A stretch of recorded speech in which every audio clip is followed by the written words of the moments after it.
Krishna, Hare Krishna. So just very briefly while we're setting up, a number of devotees had said, let's keep the kirtan short. Well, that's a problem when the kirtan leader is the same person you want to hear from in the class. So you're not saying, stop the kirtan, we want to hear this. Oh. So legitimately over time, when it's all the same wonderful sound vibration of His Grace Radhika Mahaprabhu. But just to, again, try to imitate His Grace Vaisheshika Prabhu, even though we had the official introduction yesterday. As I mentioned in the email, we want to draw and attract His Grace Radhika Mahaprabhu to come at least annually to Radhadesh. And it's a secret. It's a secret, yeah, it's a secret of that. So I keep repeating the secret. And apart from asking him and pleading him and requesting, we heard from the recent Bhakti Vaibhav, the first canto is called Adhikari Tattva. It's the canto that develops the Adhikari to hear. And we know in the Bhagavatam there is two main components in the hearing. There's the speaker and the hearer. Maharaj Parikshit and Sukadeva Goswami.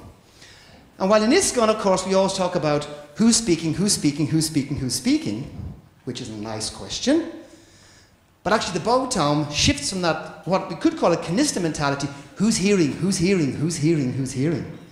The first canto closes with emphasizing the qualities of Maharaj Parikshit, yes. Sukadeva Goswami came because the hearer was so qualified.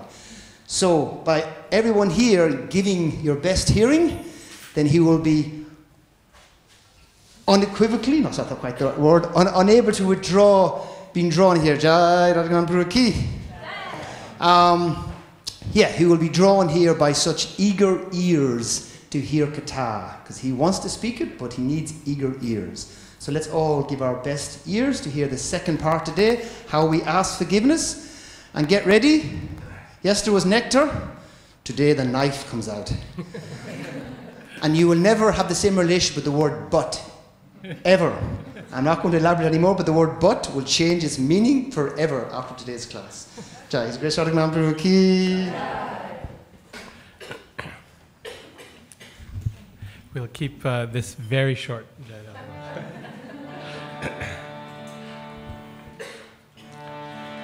Jai Radha Madhava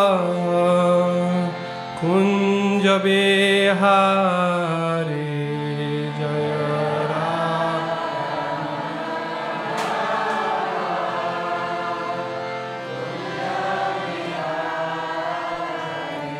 Jaya Radha Madhava Kunja Bihari Jaya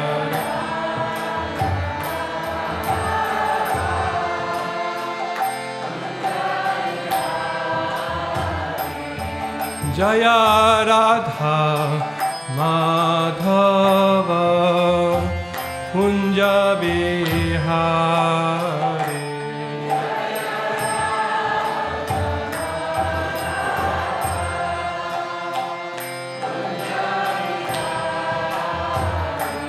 Jaya Gopi Jana Vallabha Giri Varadhari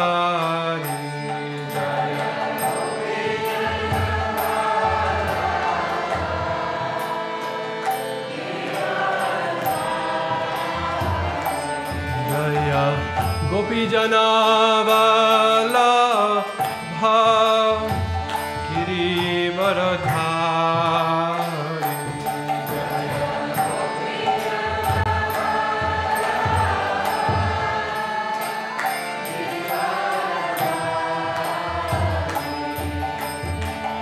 Yashoda Nandana Braja Jana Ranjana Yashoda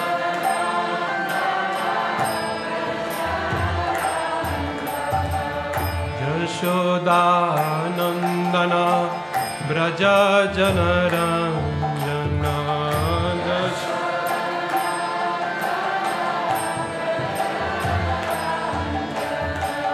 Yashoda Nandana Braja Jana Ranjana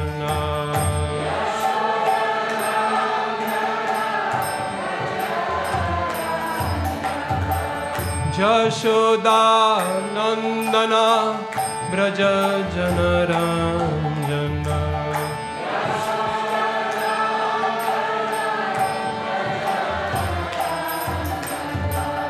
Jamuna Tira Vanachari Yamuna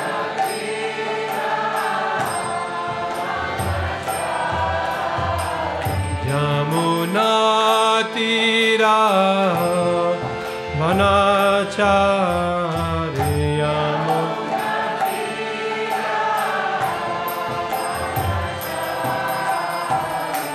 Jaya Radha Madhava Kunja Bihari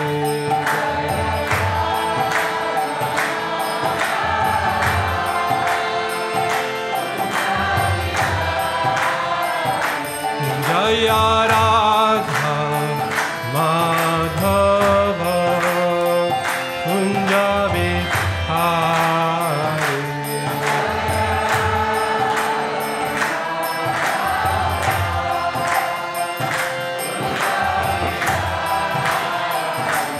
Jaya Radha Madhava Kunja Bihari Jaya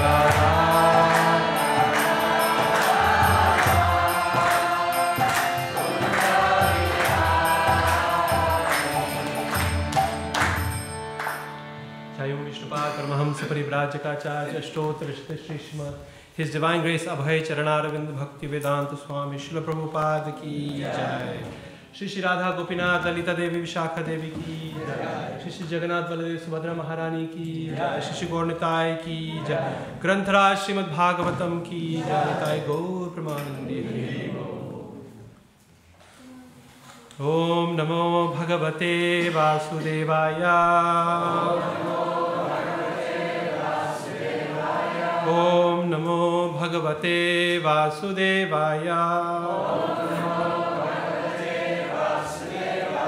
Om Namo Bhagavate Vasudevaya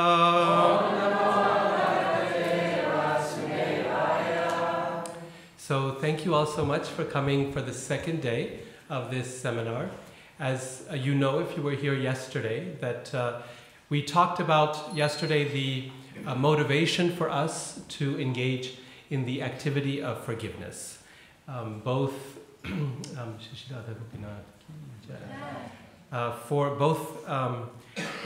for giving and for receiving forgiveness, by getting some inspiration from the example of Lord Krishna himself, and seeing just how much we depend upon Krishna's forgiveness in our lives.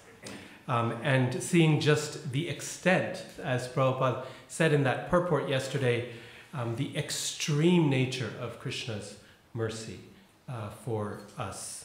So with that inspiration then, today's topic is the process of seeking forgiveness for things that we have done wrong. And tomorrow's talk will be about how do we forgive others when we have been wronged.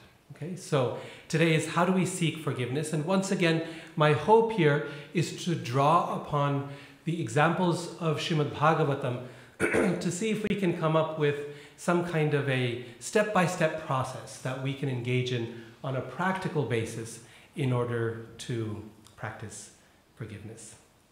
So, first question to start with, before we get into the steps themselves, I would say the first question is, how do we know that we need forgiveness to begin with?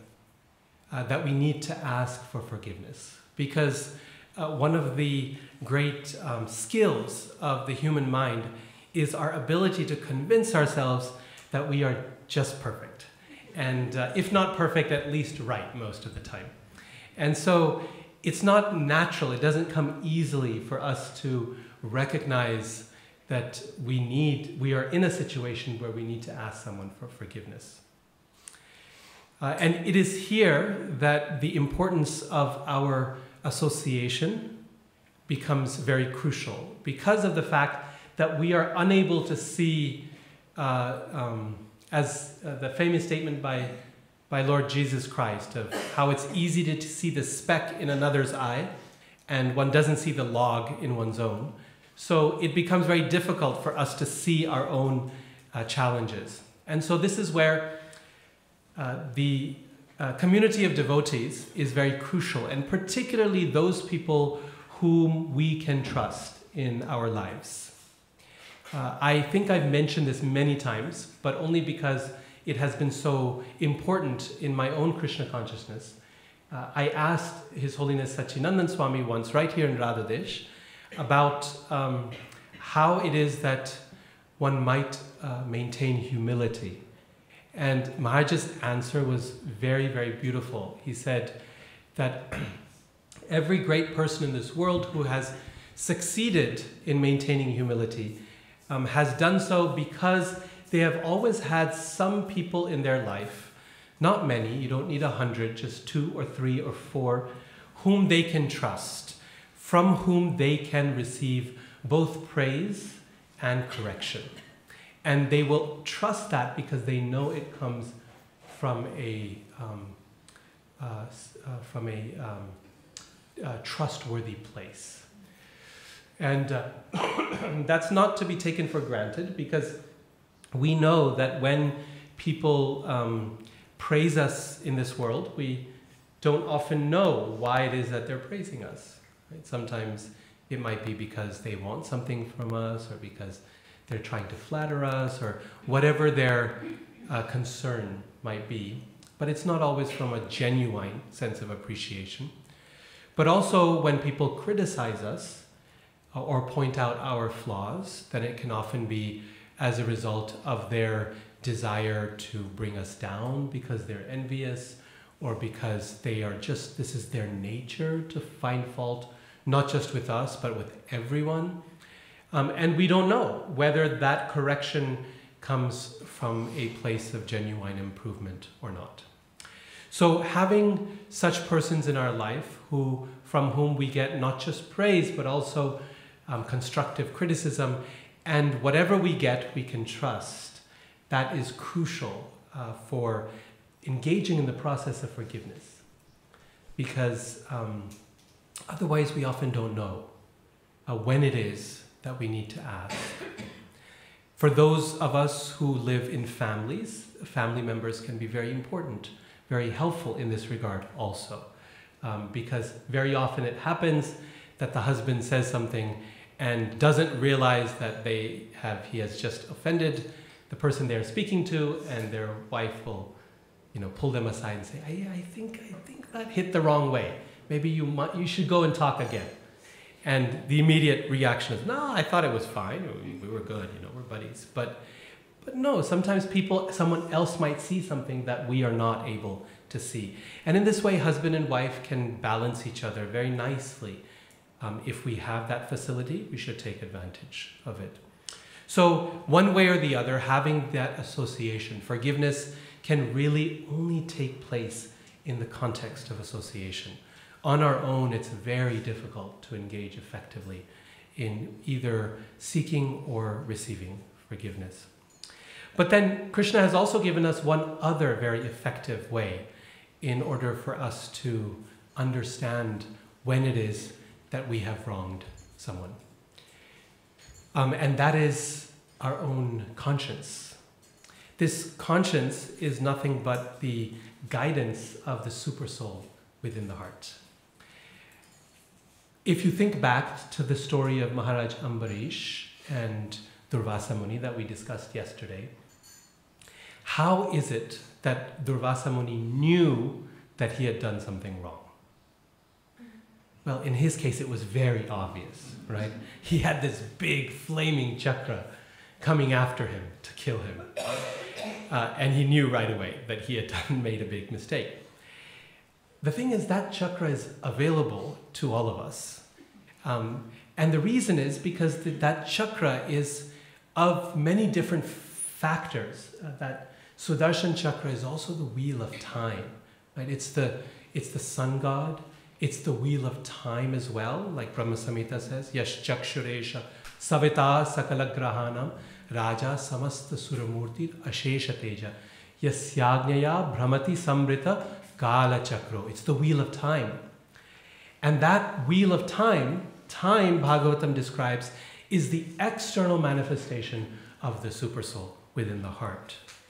So, in other words, just as that Sudarshan Chakra was burning, biting Durvasa Muni when he had committed that mistake and not letting him rest in peace, so in the heart of the sincere devotee, Krishna also, in the form of the Supersoul, will burn us, will bite us, will poke us, and not let us sleep in peace until we come to recognize that we have done something wrong.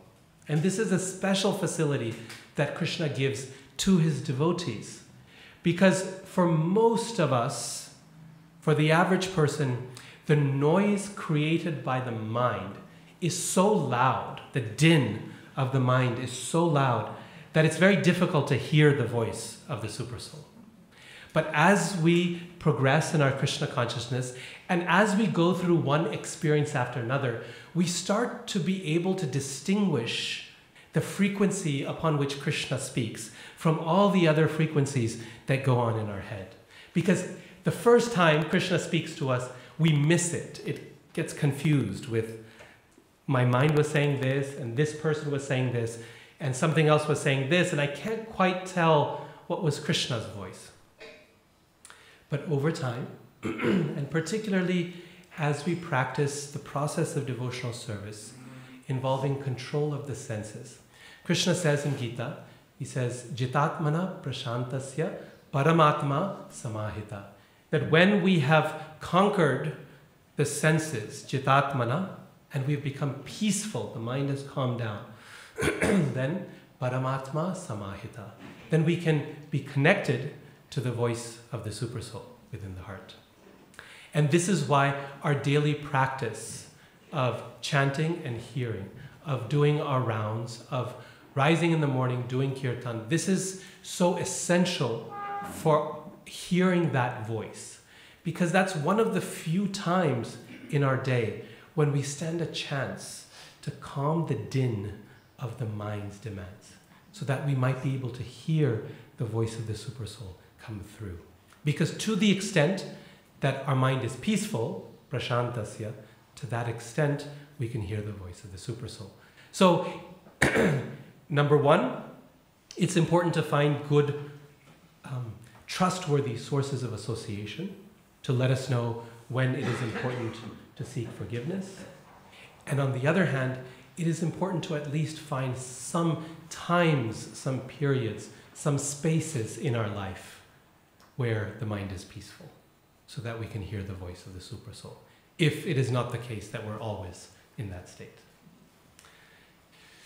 With both of these factors, then it becomes possible to then know when it is that we need to seek forgiveness for something we have done wrong.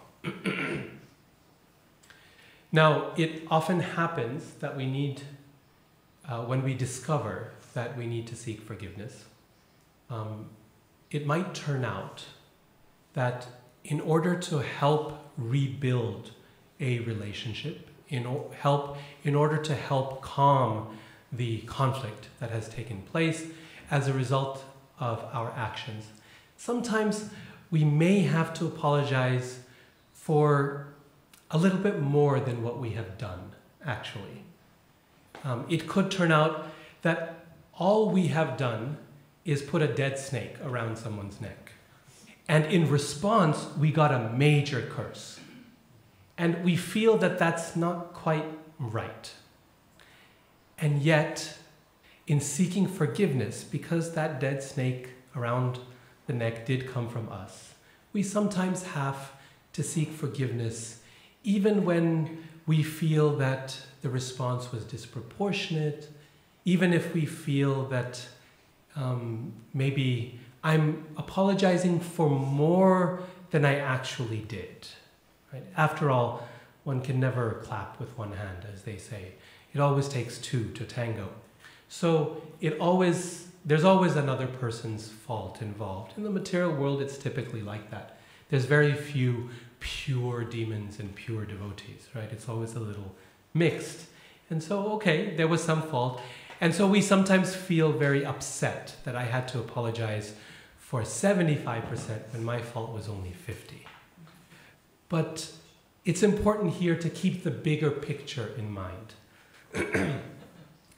If we engage in the process of seeking forgiveness, the Bhagavatam shows us over and over again that the rewards are very, very great. Each time, it is the person who seeks forgiveness who comes out winning at the end. By winning, I mean they are the ones who receive the most mercy from the Lord. Even though they had perhaps not done as much as they had apologized for. Or sometimes we may even have to apologize when we're not in the wrong, but just because the situation demands it. And Krishna is extraordinarily pleased in those circumstances. And he becomes very happy that we have offered ourselves in that way, right? So that process always makes us stronger. This is something very important to remember, that seeking forgiveness always makes us stronger, never weaker. It may feel like that. It may feel like it makes us weaker. So one of my secular duties is that I run a department of history, and about 35 different faculty members report to me. And what that means is that every once in a while, there are conflicts, as always happen in any organization, between otherwise very nice people who are doing very good jobs. They're good teachers, they're good professors, whatever. And it turned out that in one particular instance, one professor had said some things that were really inappropriate, a little nasty or demeaning, to a more junior professor in a public setting. And so it was my job to immediately call that out and say, no, this type of behavior is not appropriate in our department. That's not the culture that we create as scholars and as teachers. After putting a stop to it, then I had a conversation with that professor and I said, what is it that's actually happening? Why did you, this is not who you are. I know you're not who, you're senior, you're experienced. Why is it that you did this? And of course there was a backstory. There were two sides, right? And that person explained to me that, you know, the other person had said this really mean thing to him and he had felt really bad about it and felt sorry. And clearly he was hurting. In the end, okay, everything calmed down. And the question was, okay, how to move on now? And to his credit, he asked, he said, should I apologize? And I said, look, if this is something that you think you can do, I think it would be very, very nice. Should I apologize to the group or just to the person? I said, well, the incident happened in the group. If you're able to send that same email out and say that you feel bad about how you responded, that would be ideal.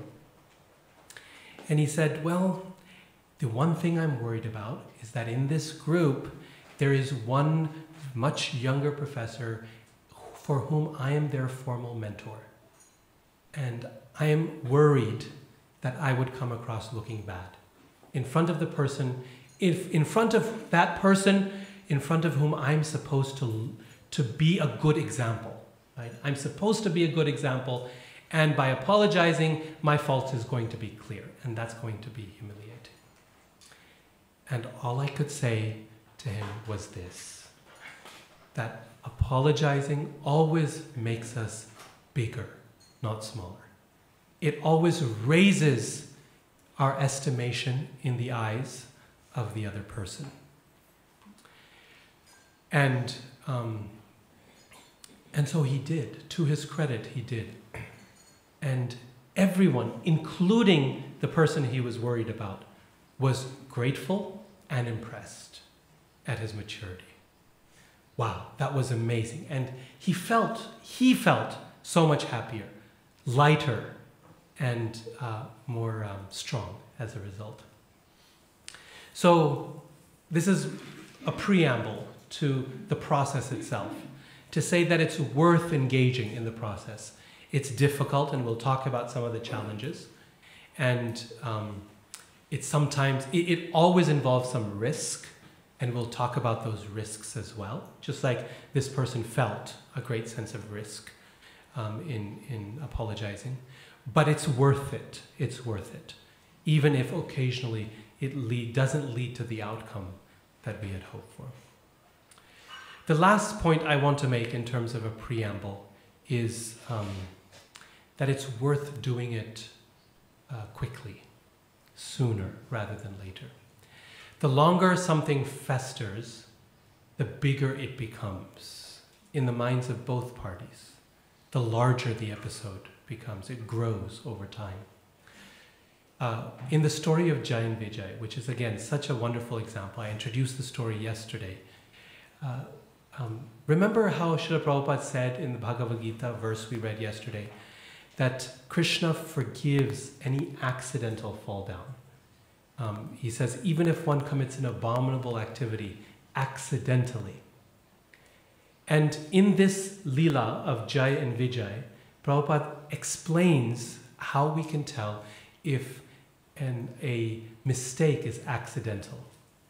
When Jai and Vijay stopped the four sages and the four Kumaras cursed them, as soon as they recognize that they made a mistake, that they're not dealing with four little boys who have lost their way, that these are the firstborn sons of Brahma, very great sages, as soon as they recognize their mistake, they fall at their feet and beg for forgiveness. And Prabhupada says that the fact that they did this immediately demonstrates that the fall down was accidental, that the mistake was accidental. Because just like, for example, if I'm on a bus and I'm stepping on someone's toe, right, because it's a crowded bus, as soon as that person says, excuse me, what is my response going to be? Oh, I'm so sorry, I'm so sorry. I'll take a step back, right?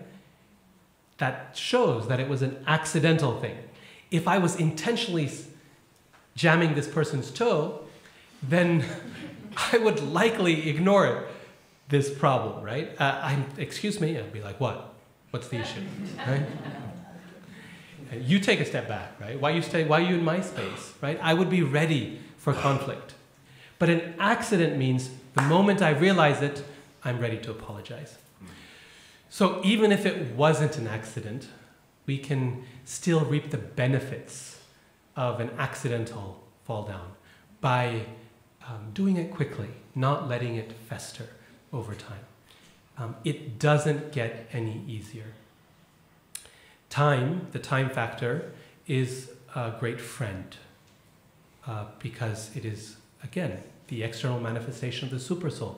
And the supersoul is the friend of the living entity. And so time does many things. And one of the things it does is it heals.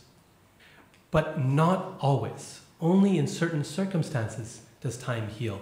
We also know from Srimad Bhagavatam that time, one of the factors about time, like we discussed yesterday, 11th chapter of Gita, time also destroys, right? And so in some circumstances, time is not going to be helpful, and this is one of them. Okay, so with that preamble, how do we know when we need to apologize? Why apologize? Why it makes us stronger and not weaker? Why it lifts us up in the eyes of everyone, including Krishna? And why we ought not to wait. With those 3 points, let us now think about the steps that are involved in seeking forgiveness. If we look at Srimad Bhagavatam and the pastimes that are present there, we can discern 4 different steps for seeking apology that take place over and over again in some way or another. You'll find these 4 steps there. They're usually in this order, but not necessarily. Sometimes they're out of order as well, but these factors are very often present, and I'll try to give some nice examples for us to appreciate. So the first step in the process of seeking forgiveness is to change our attitude towards that person by genuinely appreciating them. This must happen before we actually ask for forgiveness. Sometimes we jump right into saying sorry. And the response to that is often from the other person, well, that's cheap, right? Sorries are easy to say. I could say sorry quite easily because it hasn't developed to that point yet. We see some mistake, we jump into sorry, and we want to get it done very, very quickly. Of course, to start the process quickly is good, but sometimes it takes a little work to actually make sure that that apology has the impact that we want it to have. And the first step is adjusting our own mood towards that person and, crucially, adjusting that person's mood towards us. Because they have been hurt by us, they have been wronged, and clearly some groundwork needs to be done in order to make sure that they are receptive to our apology. And that's our responsibility, to make them receptive, or at least to try. And so when we offer some genuine appreciation for them, the key thing that we are doing is removing the number one obstacle to seeking forgiveness. And the number one obstacle is pride. It takes a lot. It takes a lot of humility for us to humble ourselves before someone and say, I'm sorry. Perhaps if you're a parent, you'll recognize this as well. How difficult it is, how quickly, how early on, even in a child's life, maybe 2, 3 years old, the ego manifests, right? No, this is what I want, right? This is who I am. This is my demand. How could you? And children will very easily get offended as well. That ego has been with us very early on, from the start, in fact, from our previous lives. And so that humility, that pride is the biggest challenge for us to actually make a genuine apology. And that humility is the most important quality in order to do the other steps. Now, when one speaks of humility, people will often say, humility is a very great theoretical idea, but in the real world, humility doesn't actually work. Because when you're humble in the real world, then people just trample all over you. Right? They treat you as a doormat, and they crush you, and it doesn't really actually work. But I think that critique of humility comes from a misunderstanding of what actual humility is. Actual humility is not groveling in front of someone. It's not low self-esteem. It's not the destruction of the self. It's not self-flagellation. None of that is humility. Humility begins with honesty, with an honest understanding of who I am, what my capacities are for the service of Krishna, and what my areas for growth are. And when we place ourselves in front of Krishna and we understand who I am and who he is, then humility becomes natural, because we come to recognize that we are small and he is great. You see, humility and low self-esteem are very different things that have very different characteristics. Low self-esteem underestimates who we are and overestimates our incapacity. Whereas humility honestly recognizes who we are and overestimates who Krishna is and what his capacities are. Well, you can't really overestimate that, but the focus is on him. Low self-esteem, the focus is on me. I'm worthless, I'm no good, I can't do this.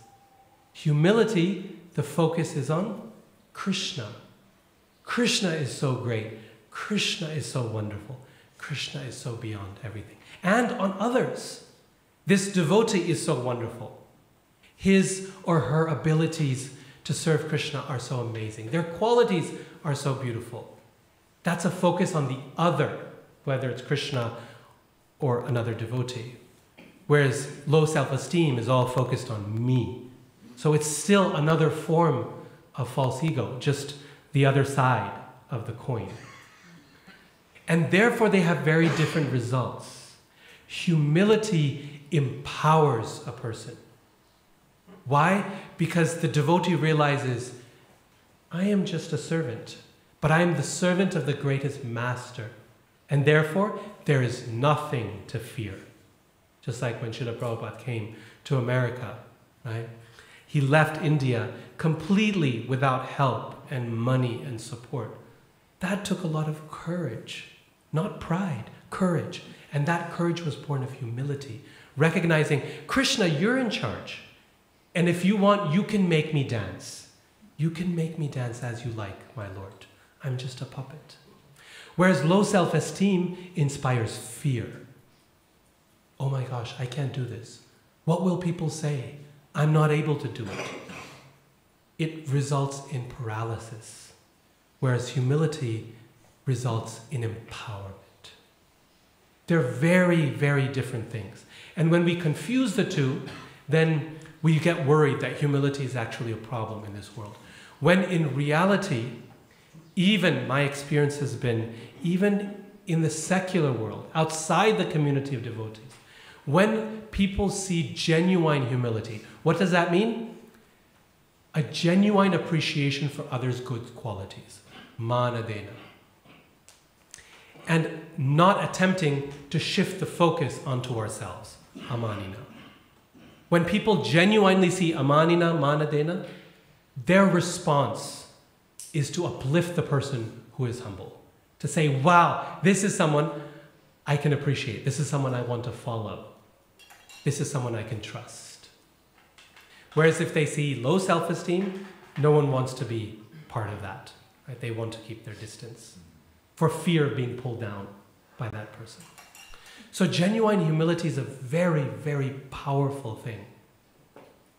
And once again, like I was saying earlier, it never makes us weaker. It only makes us stronger. So in practical application, I've always found that between amanina and manadena, the easier thing to do is manadena, is to genuinely give appreciation to others. That comes naturally to a devotee and to anyone with a kind heart. To see a good quality in someone and to say, I want to appreciate it. How many times do we see something good and say nothing about it? Right? We see someone's good quality, they're good cooking, they're good chanting, and we're thinking in our mind, that was very nice, and we say nothing.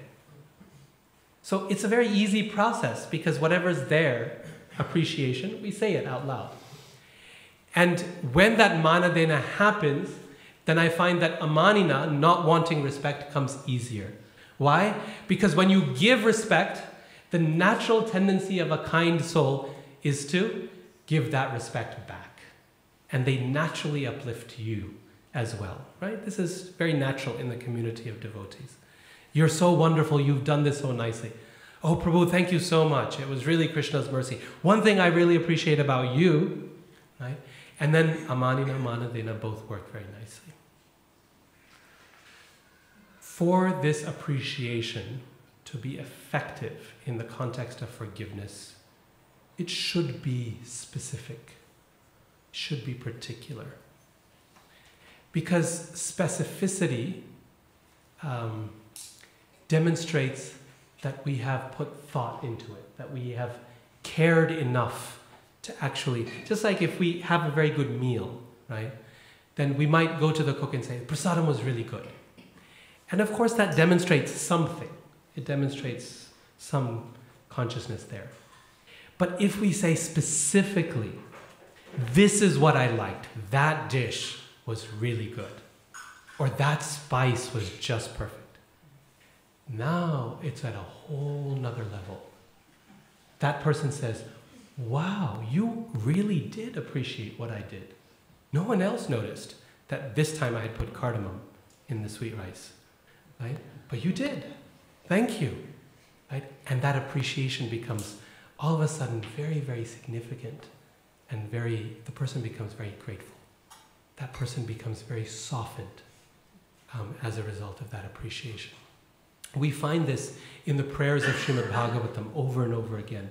Whenever the devotees praise Krishna or another devotee, they're always very specific. They're talking, when they describe Krishna, right? They never say, oh, you're so beautiful, and now let's move on to what I want to say, right? They're talking about his shark-shaped earrings and the fact that he has this flower in his ear, and it's a specific flower, right? What is it called? The Karnikara flower. Right? This is a particular flower. And Chaitanya Charitamrita says that Mahaprabhu's nose is shaped like a sesame flower. I don't know what a sesame flower looks like, but it says it's like a sesame flower. Very specific is the praise of his beauty. As Indradumna Maharaj always likes to say, love is in the details, right? Love is in the details. And bhakti is all about that. Right? We take care of the details. Think about how much time the pujaris, or how much thought or care the pujaris spent into the details of how to decorate the Lord. The big things are easy, right? The crown goes on, the clothes go on, the necklaces go on.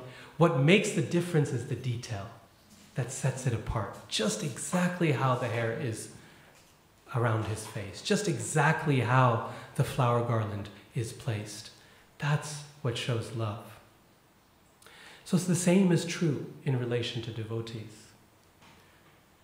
When we want to appreciate, then we want to appreciate with particularity, with specificity. Then it hits the mark. And then we stand a chance, not a guarantee, but a chance at least, that our apology will be effective, that the ground is softened enough that it will be received. Okay. So, first step in the process is appreciation. Once we have expressed that appreciation and cultivated the mood of humility in ourselves and softened the other person as well with genuine and specific praise, okay? Two things, genuine and specific. The second thing then is now we can actually express our apology. We can say, I'm sorry. In saying that I'm sorry, there's also three pieces to that apology, to that statement. I'm sorry is usually not enough. Sometimes for very little things it is. But for something more significant, it usually involves a little bit more. And there are three things that we find in the statement of apology itself that devotees do in Srimad Bhagavatam. The first thing will sound familiar.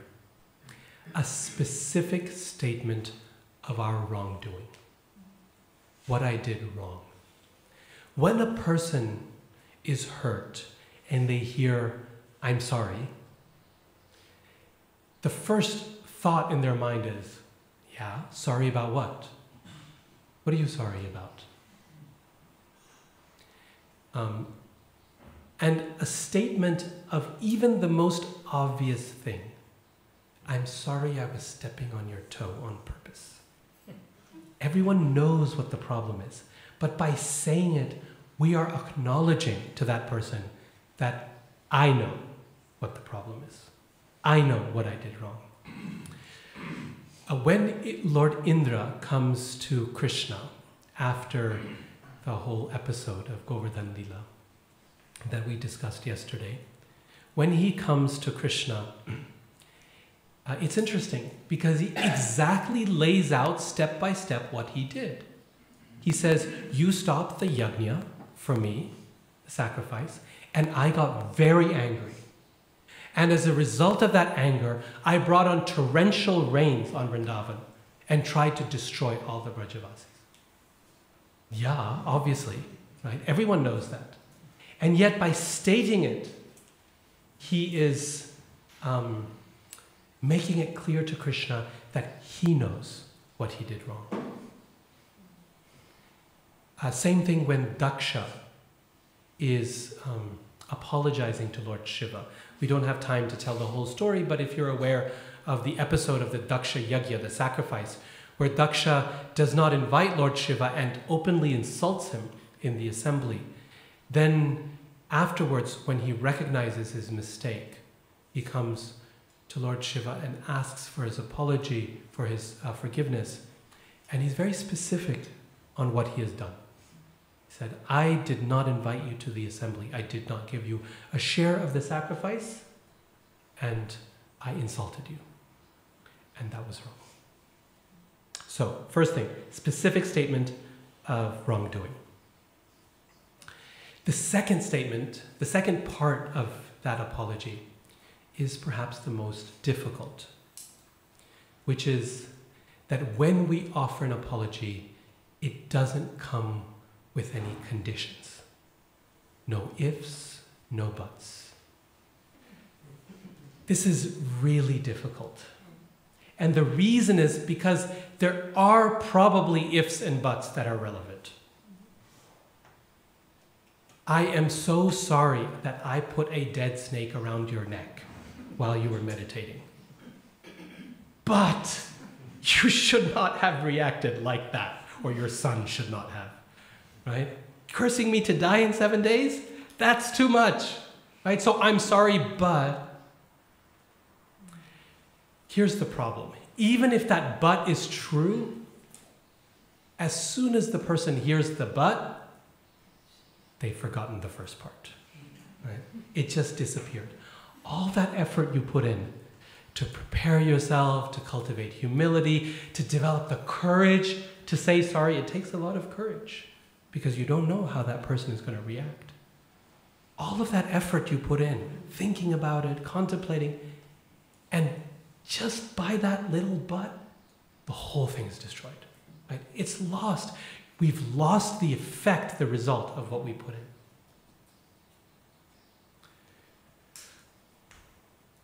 We find over and over again in Bhagavatam that when devotees offer apologies, they're unconditional.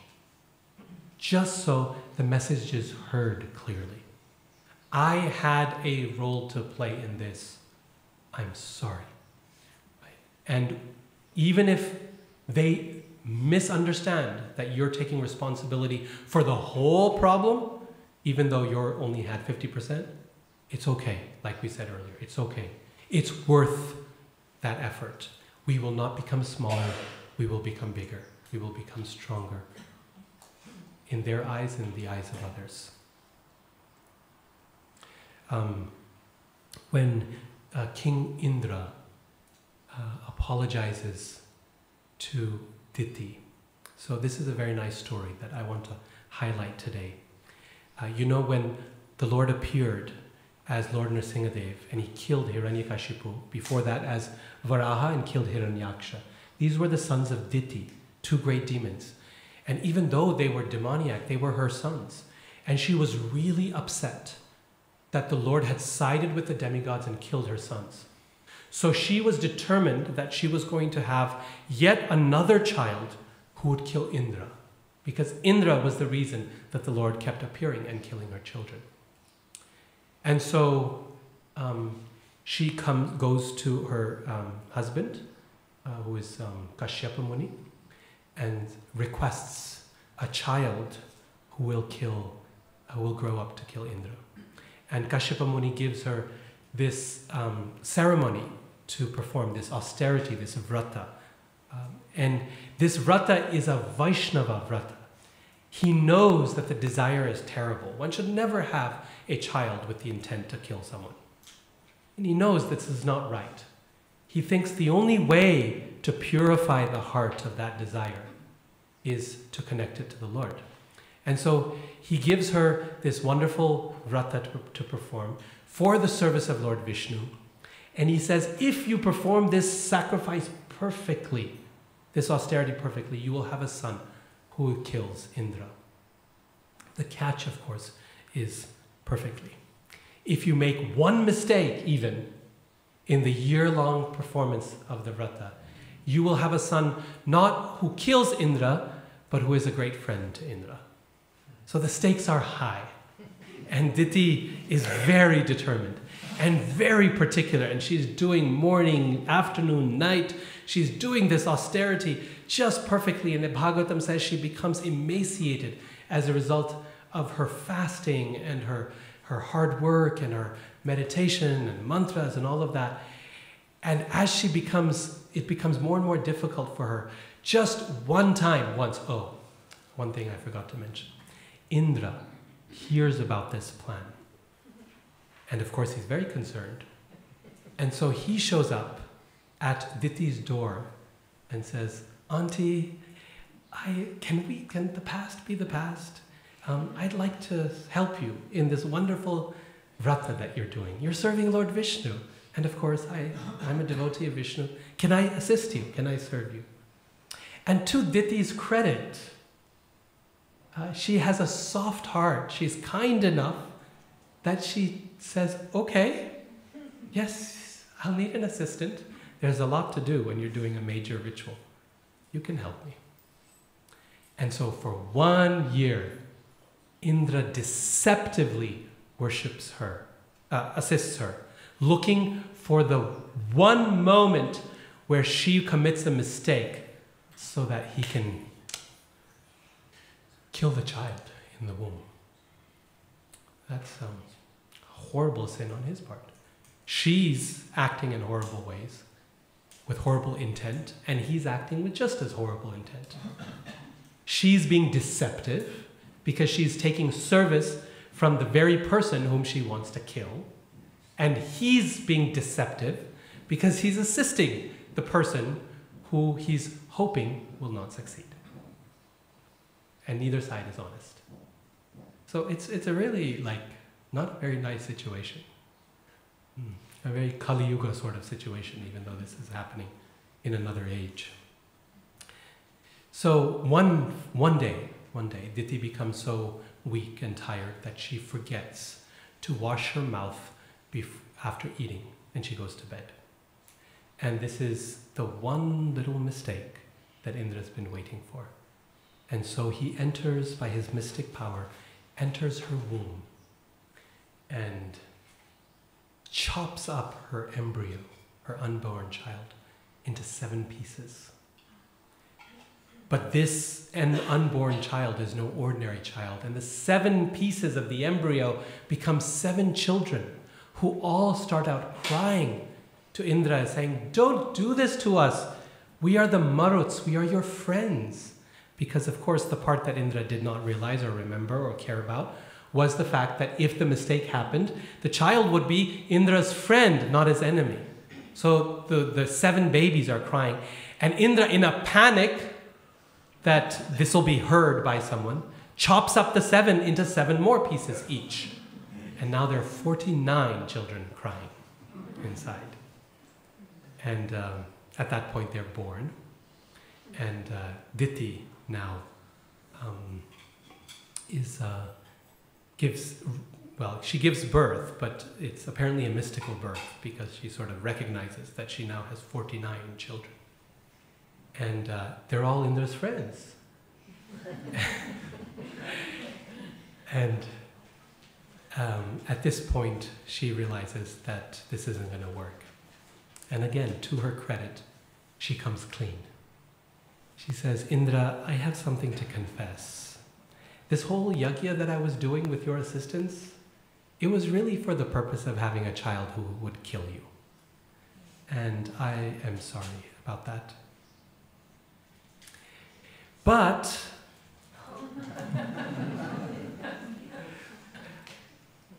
I know that you are not doing this for the right reasons either.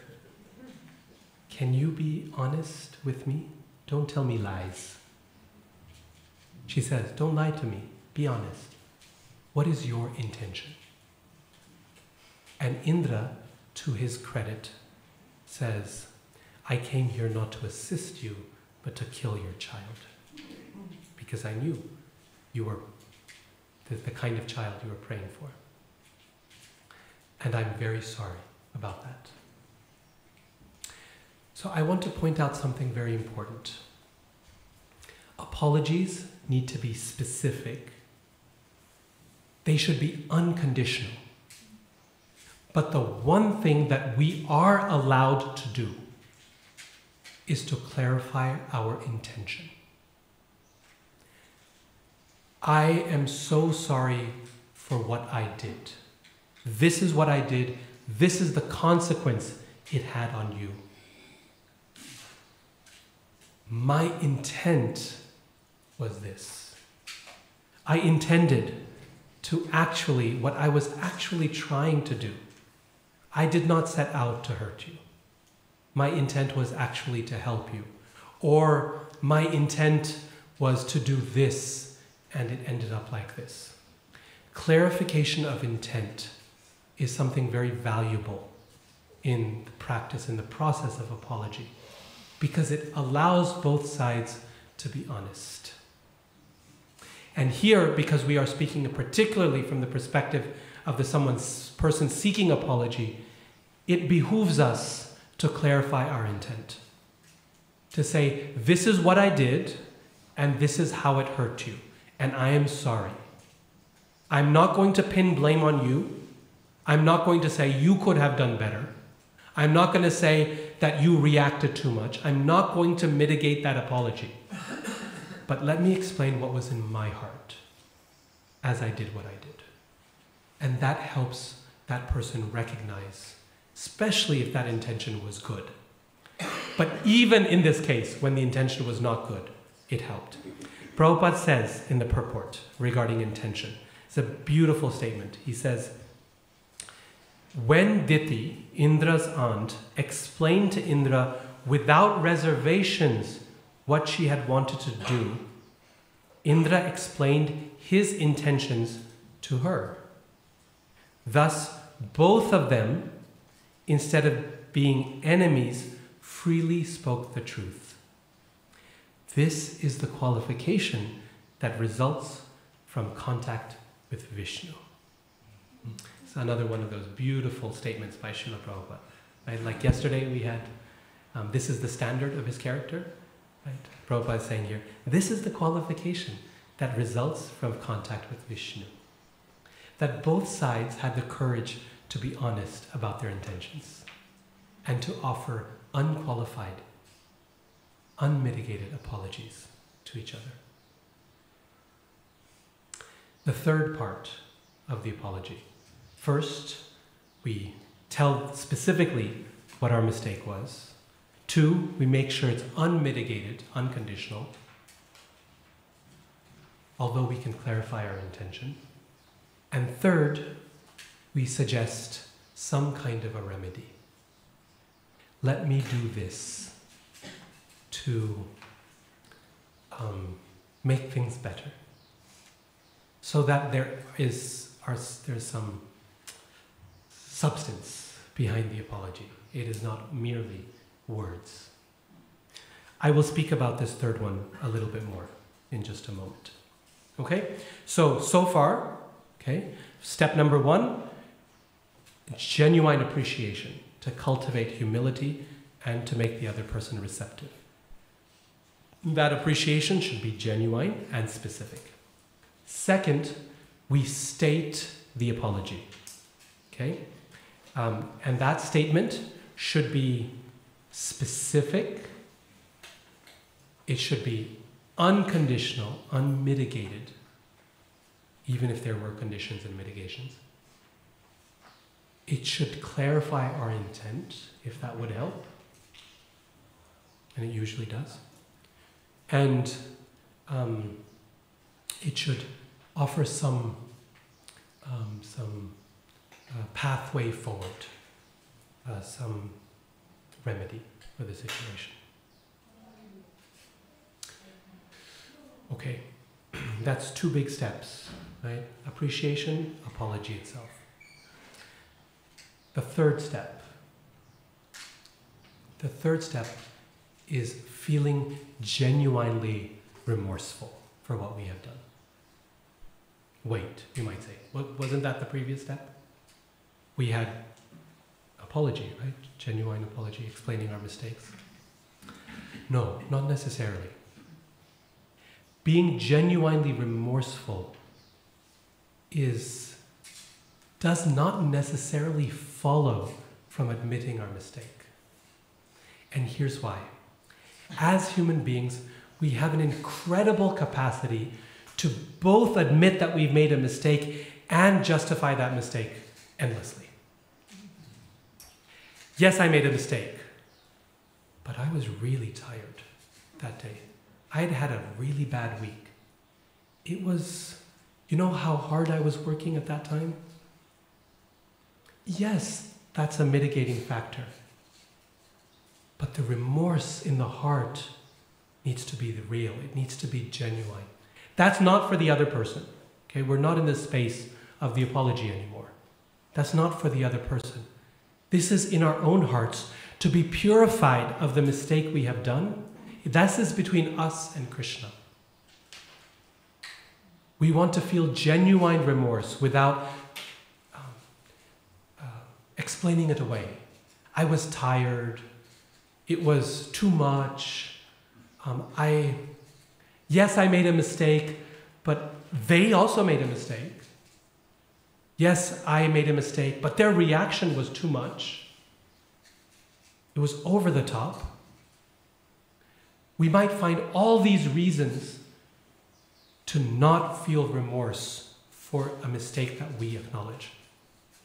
And the reason this remorse part is so crucial is because Prabhupada says, especially in the story of Maharaj Parikshit and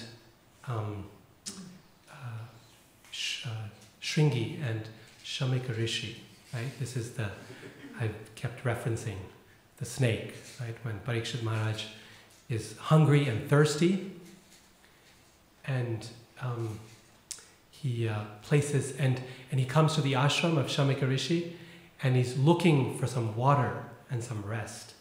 And Shamika Rishi is in deep meditation and doesn't notice that a guest has arrived. And Maharaj Parikshit becomes frustrated, and as he leaves, he finds a dead snake and puts it around the sage's neck out of frustration, which is an insult.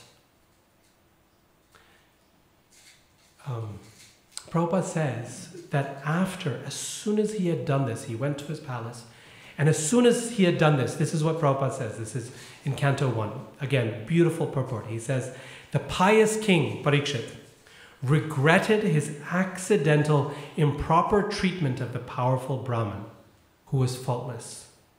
Such repentance is natural for a good man like the king, and such repentance delivers a devotee from all kinds of sins accidentally committed. Prabhupada's favorite word in this context. Accidentally, right? The devotees are naturally faultless. Accidental sins committed by a devotee are sincerely regretted. And by the grace of the Lord, all sins unwillingly committed by a devotee are burnt in the fire of repentance. What a beautiful statement.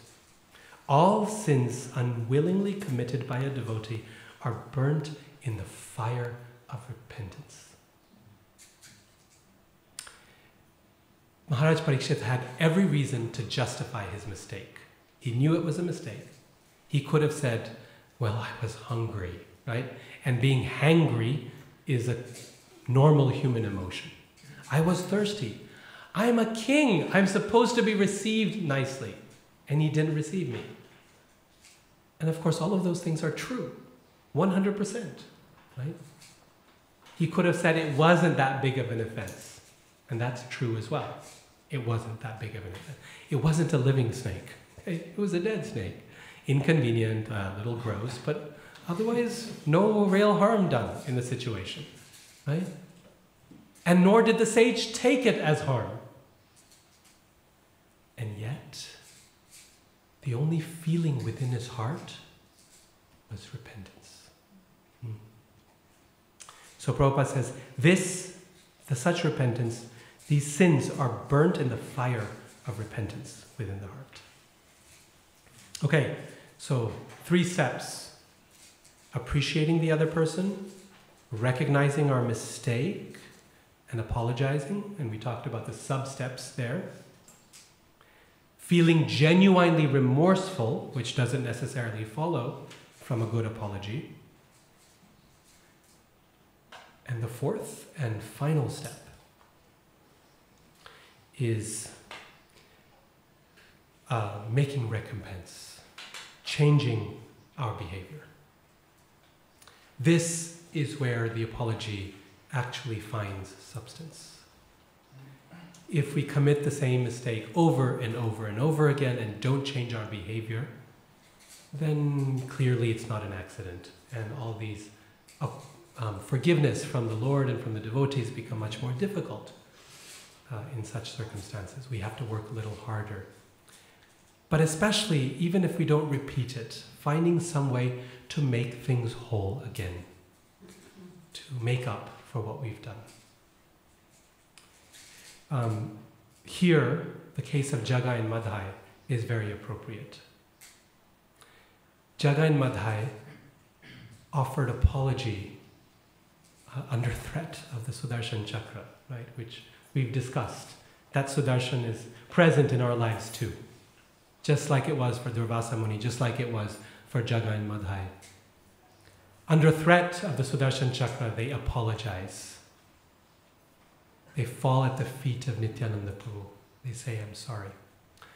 And the Lord gives them unconditional forgiveness. Well, there's not. There's actually one condition. And what is that condition? You're not going to do this anymore. Your sins must stop. Otherwise, forgiveness becomes empty.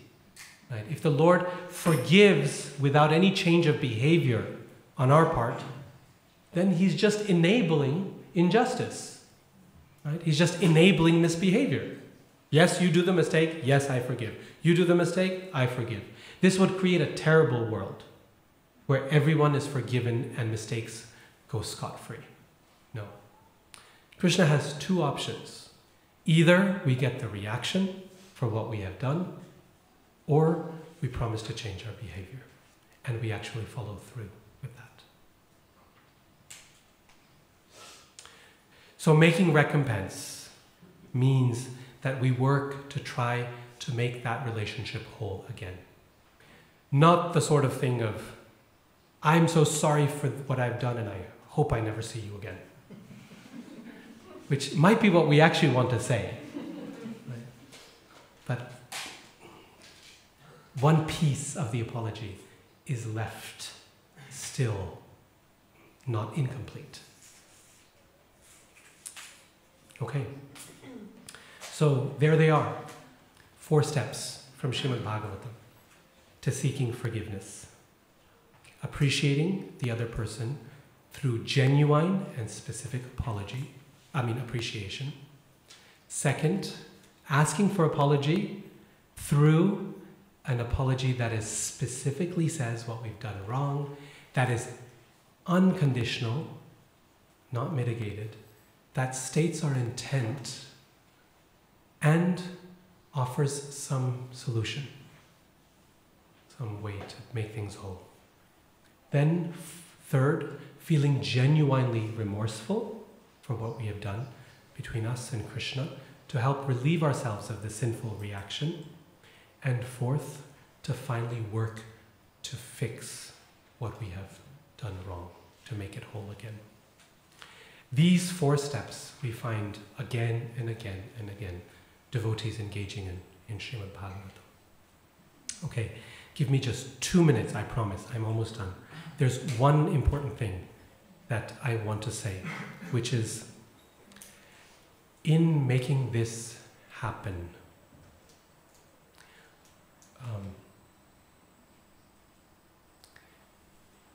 the role of, one of the biggest challenges in making an apology, the biggest blockages for the person to seek forgiveness is fear. And what kind of fear? I am going to humble myself before this person.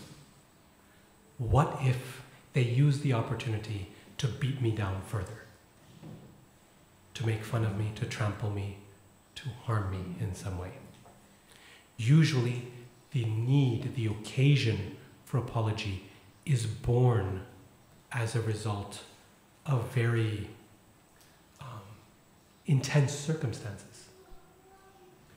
So there can be fear involved. And this is where the role of the mediator is so crucial. This is a third person who is respected by both, who can help protect the person making the apology and protect the person receiving the apology. Both. This person protects the person making the apology by ensuring that they are not beaten down when they make the apology. And they protect the person receiving the apology by ensuring that it is meaningful, that it is not simply a cheap play on words. We find again and again in Srimad Bhagavatam, again, such a beautiful example of how to live life in the real world. Bhagavatam is not just a picture for the pure devotees in the spiritual world. It's for us. And we find again and again that in the most difficult of circumstances, when apologies need to be made, the mediator is present.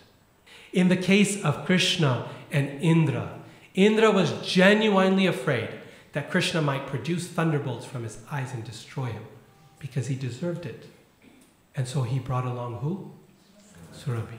She was trusted by both parties. In the case of Daksha, who had genuine reason to be scared, he had seen Lord Shiva's anger in real ways. And Lord Shiva had seen his insults. The mediator in that case was Lord Brahma. He comes to Lord Shiva and he says, "My dear Lord, you are wonderful, you're amazing, you're powerful, you're everything. Please, let's get over this. It's time to give up your anger. Be kind to Daksha. Let that sacrifice finish." It says, give Daksha back his head, give Pushan back his teeth, and give Bhrigu back his mustache. Somehow that mustache was very important to him. It was part of the deal that Brahma put in front of him. Teeth, arms, head, and then one person lost his mustache. So he comes forward and Lord Shiva says, because Brahma is respected by both Daksha and by Shiva, he says, it's okay, I understand, I'm not angry, things are better. And he gives solutions to all the problems. When Dhruva becomes extremely angry at the Yakshas, I won't go into the story, but he's killing all the Yakshas out of a sense of vengeance and anger because one Yaksha has killed his younger brother, so he's killing them all. And at that point, Swayambhuva Manu comes and says, okay, let's work things out here. This is especially the role of those who are senior within a community. They have this particular responsibility to function as mediators, to protect. That's the role of the mediator, to protect both sides. Okay. So, despite all of this, what if forgiveness doesn't happen? We ask and we ask and we ask, and they're not forgiving. It happens a lot. Sometimes we have to ask once. Sometimes we have to ask twice. Sometimes we have to ask 3 times. Even after repeatedly trying, if it doesn't work, then once again, our only measure in this situation, our only shelter is the community of devotees, particularly those who are our seniors. And if they say to us, it's okay, I think you've done enough, then okay. Then sometimes we just have to wait. And that forgiveness may come, it may not come. That person may forgive and never tell us.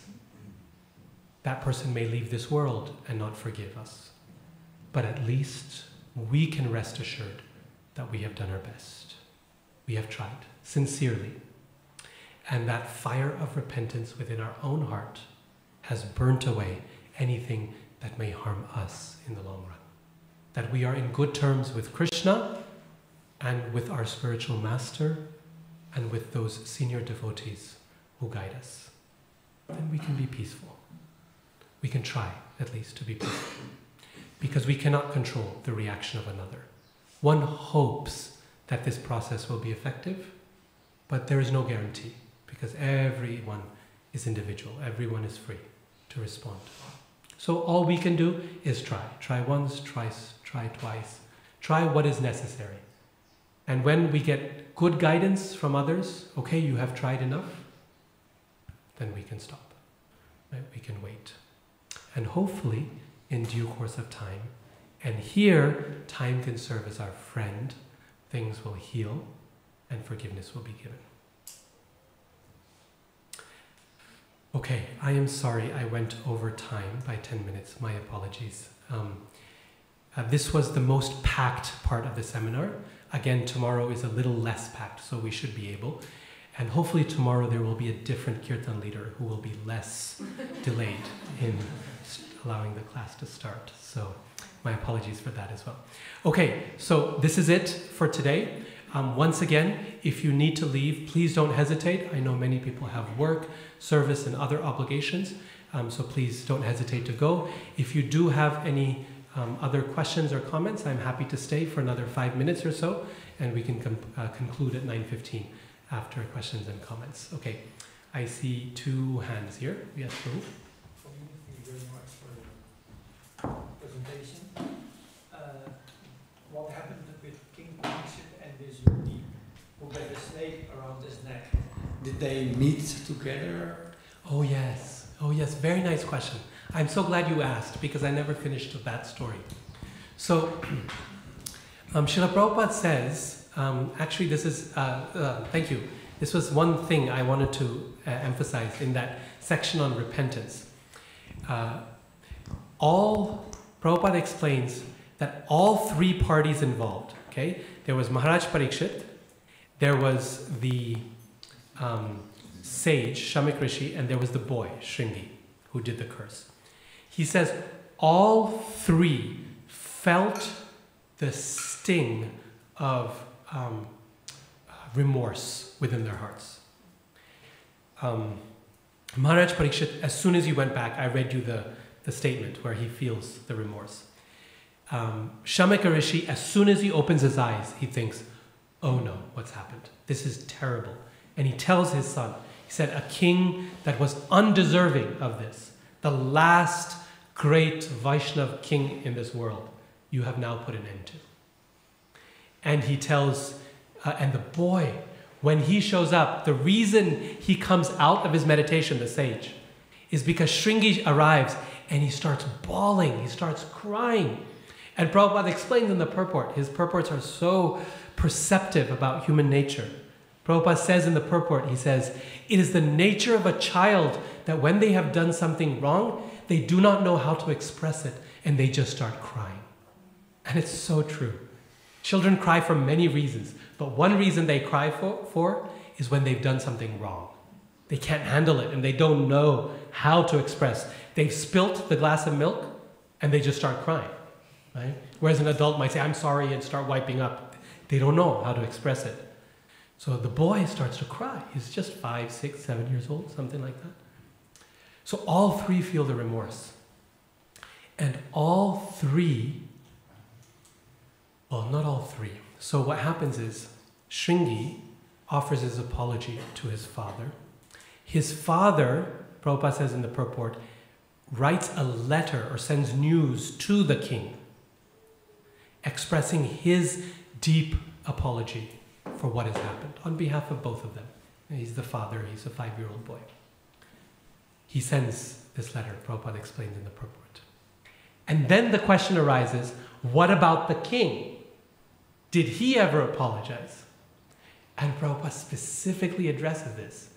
He says, the king did not personally apologize for his mistake because in this special circumstance, the sage was so much his senior and feeling so remorseful for what he had done from this apology, this letter he sent, so remorseful, that if he had presented himself to the king, it would, to the sage, it would have embarrassed him yet further. Because it was so obviously, the fault was so heavily on the sage's side. I mean, like I said, snake, die in 7 days, it's not anywhere of a balance. That had he shown up, it would have just provided yet another opportunity for this sage to fall at the feet of the king, and it would have been humiliating and inappropriate for the sage. So it was to protect the sage that he said it's enough, like it's done. My accepting the curse humbly is clearly evidence of my apology. So very nice question, and Prabhupada explains it very nicely in the purport, very beautifully. Thank you. Prabhu. Hare Krishna, thank you so much for the class. A question is about different types or gradations of forgiveness, and it's connected to whatever is in Srimad Bhagavatam again, the 3 modes of nature and how they influence different kinds of devotional service acted out in those modes. Now, what would be the way to see different kinds of exchanges asking forgiveness if somebody is influenced by the mode of ignorance or passion, or even goodness, which is often, well, like you were giving examples of Shiva and Dhruva, different modes. But what would be the characteristics of forgiveness given or received in those modes? Yes. It's a good question, Prabhu, and I don't know. I don't know the answer. I haven't thought about how we might think of forgiveness in different modes of nature. Krishna describes so many things in different modes, like charity and austerity and happiness, that I'm certain that one can also speak of forgiveness in different modes. But I'm not sure. I don't know. It's not something I've given thought to. One thing I can say is that this method of apology and mood of apology is particularly described in Bhagavatam for relationships between devotees, right? And I think that's the key thing that we want to focus on. Yes, devotees are influenced by different modes of nature to the extent that we're not fully purified, and that is a fact. But I think the standard that Srimad Bhagavatam gives us is something that we can aspire to. The causes of mistake may come from different natures. Sometimes if someone has a fiery nature, then those mistakes can happen in that way. Just like King Parikshit, Dhruva Maharaj, they were Kshatriyas, so a little fire was there in their personality. They got very offended and anger was an issue for them. For others, it can come in other sorts of ways. Sages can express it. They won't, try to kill and shout and scream, but they'll utter curses that'll be just as or sometimes more dangerous. So depending on our nature, it may come in different ways, right? But the point is the same, that whatever the modes of nature may bring, a devotee's response to Krishna, a devotee's response to that situation is always Krishna-centric. right? That's our goal, is we want, when we make an apology, when we seek forgiveness, and when we forgive, Krishna's always part of the picture. And that's our ultimate goal, is we're trying to please Krishna, right? We're trying to please them. And that's what ultimately makes us the winner in the end, right? Whether you win or I win in the conflict, I apologized, I lost, you won. In the end, this is it's just a little blip in one life, right? Ultimately, we want to win in the eyes of the Lord. We want Him to say, yes, that was my devotee, and I'm proud of him, right? And that's how Maharaj Parikshit won, right? Is the whole world, Krishna was able to say, yes, that's my devotee, and I'm so proud of him. I'm going to spread his glories throughout the three worlds for what he has done, right? How his humility in accepting his mistake. So, other questions, comments? Yes, Prabhu, and then... Thank you very much, Prabhu. Such a nice topic, such a broad topic. Sometimes it's very clear to whom we should apologize. This whole session today was when it's clear. But I was reflecting that we are surrounded by so much grace from the deities, from the holy name, from the Bhagavatam, like the five potent. It gives prema, it says, but the fact that we don't develop that prema, or very, very slowly, means there are offenses in our heart, which makes the mercy flow through and not stay. So in my case, I feel I must commit a lot of offenses to Vaishnavas, but to whom then should I apologize sincerely and remorsefully? Yes. In that case, it's best to take shelter of Krishna's holy names. The 10 offenses to Krishna's names, these 10 offenses are essentially encapsulating the scenario that you were describing, right? Where we have an offensive mentality, but it's not necessarily directed toward a specific individual.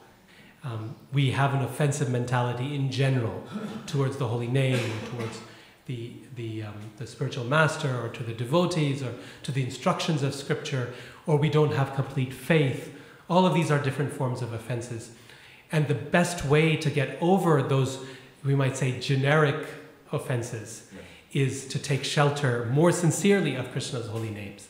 Because the solution to Nama Aparad is Nama Bhasa, and Nama Bhasa is Shuddha Prem, or Shuddha Nam. So we have to, when we take shelter of Krishna's holy names with sincerity and engage in the process of devotional service, the mentality, the offensive mentality that is present within the heart becomes purified over time. And the benefit of that is then, because that generic offensive mentality is purified, it also emerges less frequently in specific ways to others, right? So the frequency with which we commit these sorts of aparads goes down, and then we have less to struggle with in that regard as well. Does that help? Yes. Yes. Oh, yes. You and I wanted to ask. This is a really nice situation that when somebody has committed a mistake and then asks for apology, but sometimes it happens that there is no fault, but there is hurt. Right? So sometimes the forgiveness, nobody knows who should ask for forgiveness, but people are hurt. So in that sense,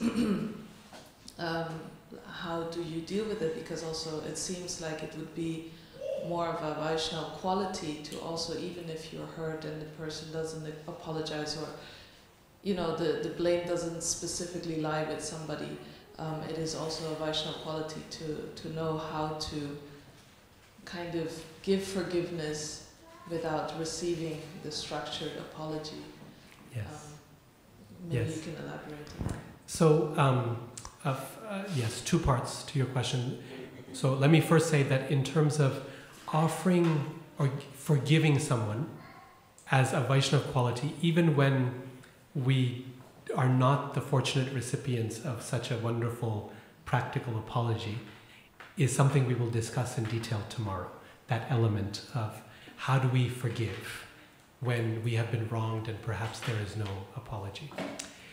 So for now, let us think of your question from the other side, namely, how do we ask forgiveness when it's not quite clear who needs to apologize and what needs to be apologized for?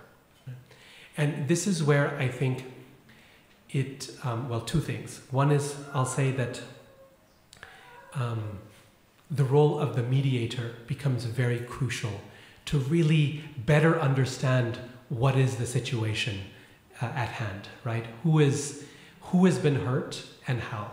One of the things that I appreciate about Brahma's role in the Daksha story is that Brahma, for Lord Shiva's sake and for the sake of Daksha and others, lays out what exactly the hurt was, right? He lays out the scenario and helps clarify who needs to apologize to whom and who needs to forgive to whom. Because the Daksha Yajna was such a mess of a situation that by the end of it, it's not exactly clear. Okay, Daksha is at fault, that's clear. Shiva is angry, that's clear. But there's so many people involved that are cursing and counter-cursing. It becomes a whole scene, and it's not clear now, okay, whose mistake is it? Wait, did you curse me first? Or did I curse you first, right? Did I break your teeth, or did you break my arms? And clearly, in such situations, you did it first is not a good criteria, right? That's more for children. Well, he started it, or she started it. For adults, and for devotees particularly, who started it is typically not a great measure of anything, right? It's now a question of, well, this is a mess and so many people are hurt. So Lord Brahma actually comes to Daksha and and to Lord Shiva, and he brings both together and he spells out the situation. He says, Pusha has lost his teeth and this person has broken arms. And Daksha could not finish the yajna. And in general, a great sacrifice has not been able to be completed, and it needs to get done for the good of the world. Daksha was not just doing this for himself, this was his duty to the world, and this needs to be done.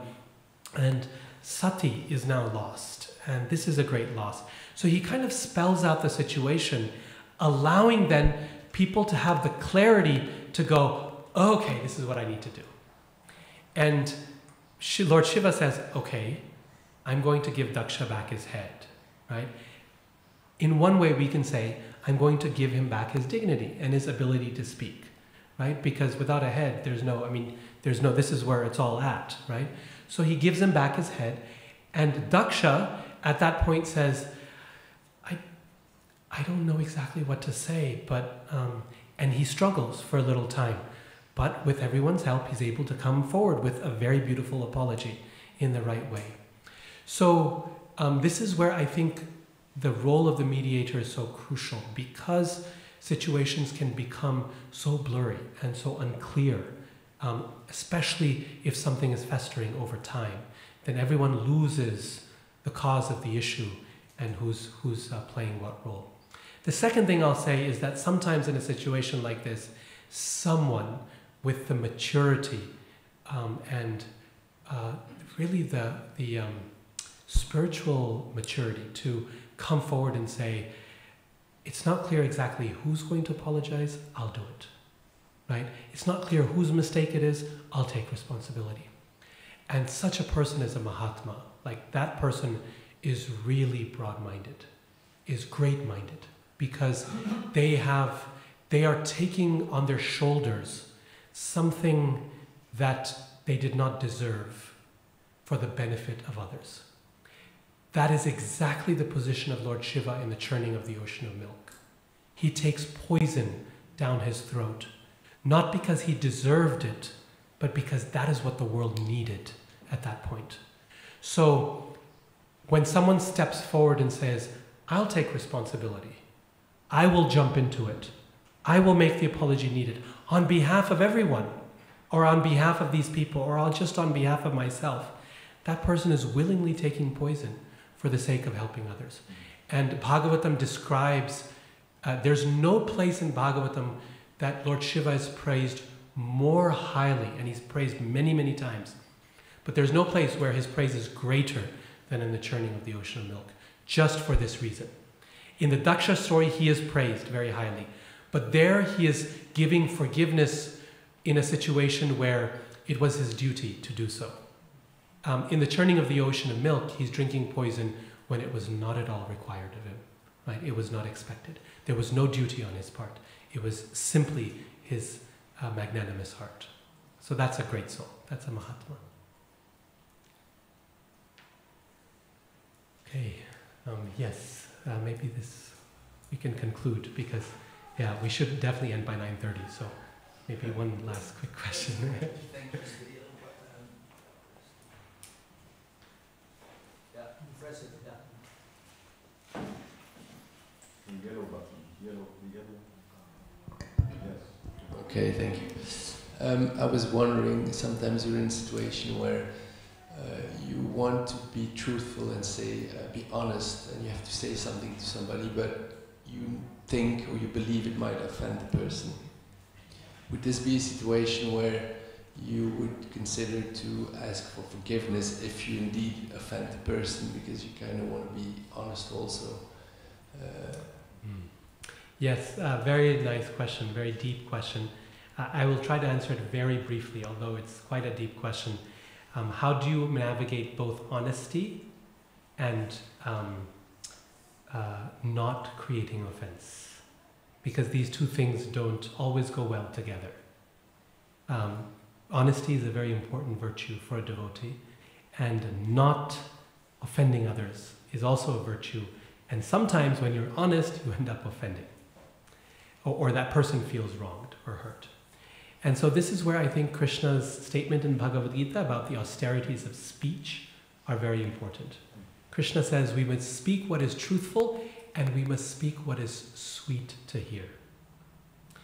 If we do not have the capacity, it is often possible to speak the truth sweetly. It takes expertise, but it is often possible. If we are in a situation where we do not feel that we have the skill or the expertise to speak the truth sweetly, then Krishna provides another option, which is to remain silent. We do not have to speak. There are very few circumstances where someone must speak the bitter truth, the harsh truth.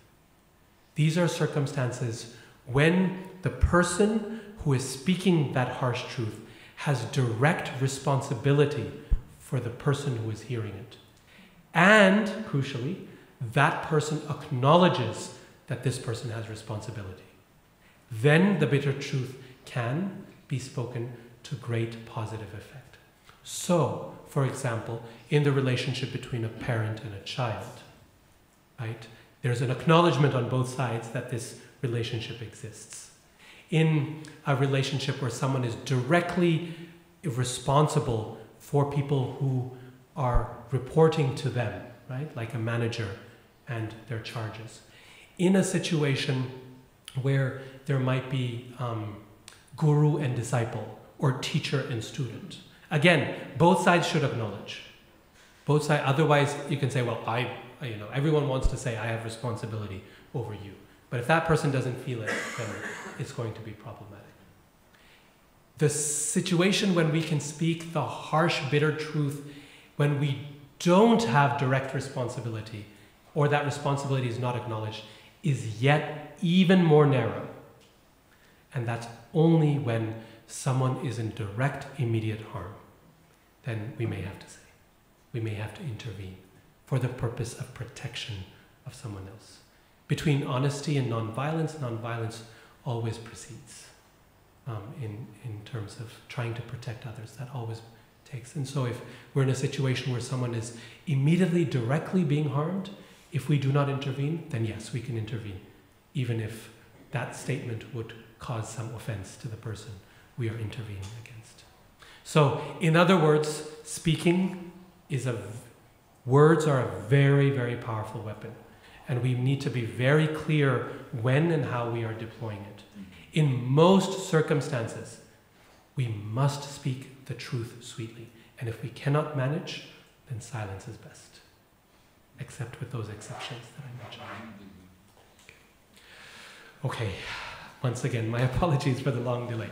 Thank you so much. I hope you enjoyed breakfast. Shri Shri Radha Gopinath ki jai. Srila Prabhupada ki jai. Granthara Srimad Bhagavatam ki jai. Nitai Gaur Praman.